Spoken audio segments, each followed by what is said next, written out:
যেদিন খাবার টেবিলে মনের মতো একটা ভর্তা আইটেম থাকে সেদিন কিন্তু খাওয়ার আনন্দটা দ্বিগুণ হয়ে যায়। আসসালামু আলাইকুম, কেমন আছেন সবাই?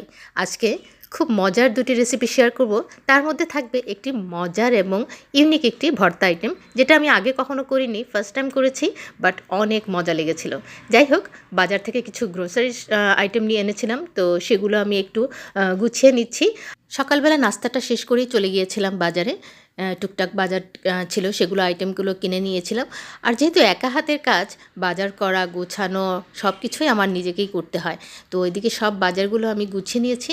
আর আমার একটা ভাজা মশলা আমি করে থাকি, সেটা আমার শেষ হয়ে গিয়েছিল, সেটাও আমি রান্না করার আগেই একটু ভেজে নিয়েছি। এখানে জিরা, ধনিয়া, পাঁচফোড়ন, তেজপাতা, শুকনো মরিচ, হলুদ, মরিচ সব কিছুই থাকে আর কি। তো এই ভাজা মশলাটা আমি মাছ কিংবা সবজিতেই ব্যবহার করে থাকি, বা সব কিছুতেই কিন্তু মাংসতেও ব্যবহার করা যায়। তো যেহেতু আমি এটাতে গরম মশলাটা খুব একটা ব্যবহার করি না, যার কারণে এটা আমি মাছের ঝোলেও কিন্তু খুব সুন্দর ব্যবহার করা যায়, আর খুব সুন্দর একটা ফ্লেভার আসে, খুব সুন্দর একটা কালারও আসে। যাই হোক, যে ইউনিক ভর্তাটার কথা বলছিলাম আপনাদেরকে, সেটা হচ্ছে এই ভর্তার হচ্ছে আয়োজন। এটা দেখে কি চেনা যাচ্ছে?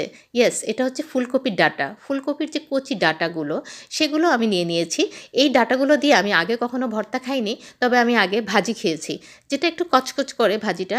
খুব যে স্বাদের তা কিন্তু বলা যাচ্ছে না, কিন্তু ভর্তাটা কিন্তু আমার অনেক মজা লেগেছে। তো আমি আজকে ভর্তাটা করে নিচ্ছি। সব কিছু আমি কুচিয়ে নিয়েছি, পেঁয়াজ, রসুন, কাঁচামরিচ সব কিছু দিয়ে আমি এটাকে এখন একটু ব্লেন্ডারে কাঁচাই পেস্ট করে নেব।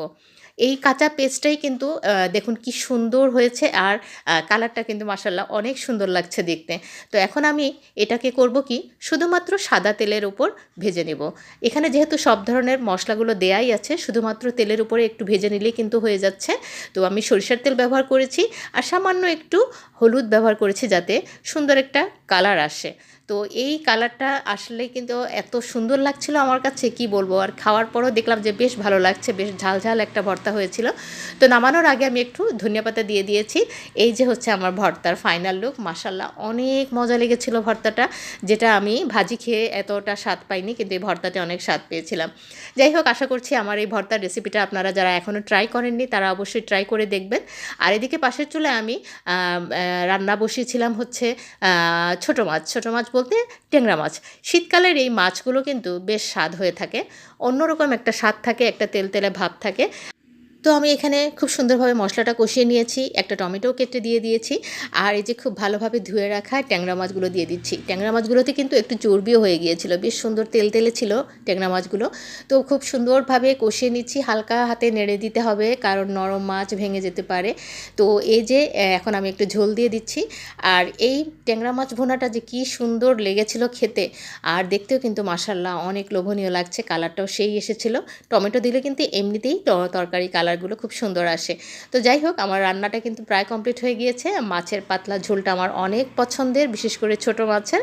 তো শেষ মুহূর্তে দিয়ে দিলাম কিছু ধনিয়া পাতা। আজ এই পর্যন্তই থাকলো, আল্লাহ হাফিজ।